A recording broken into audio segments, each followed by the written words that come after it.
be with you. Reading from the Holy Gospel according to John.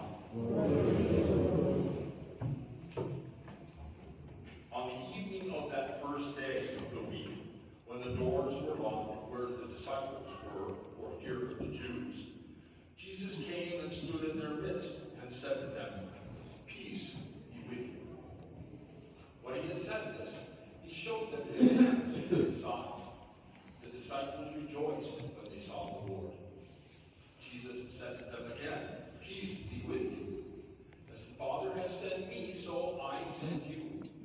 And when he had said this, he breathed on them and said to them, "Receive the Holy Spirit. Whose sins you forgive are forgiven, and whose sins you retain are retained."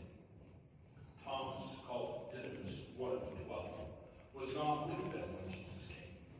So the other disciples said to him, "We have seen the Lord." But he said to them, "Unless I see the mark of the nails in his hands, and I put my finger into the nail marks, and put my hand into his side, I will not believe." Now a week later, his disciples were again inside, and Thomas was with them.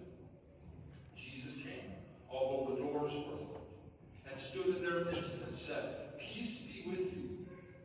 Then he said to Thomas, "Put your finger here and see my hands, and bring your hand and put it into my side, and do not be unbelieving, but believe." Thomas answered and said to him, "My Lord and my God." Jesus said to him, "Have you come to believe because you have seen me? Blessed are those who have not seen and have believed." Now Jesus did many other signs in the presence of his disciples that are not in this book. But these are that you may come to believe that Jesus is the Christ, the Son of God, and that through this belief you may have life in his name. The Gospel of the Lord.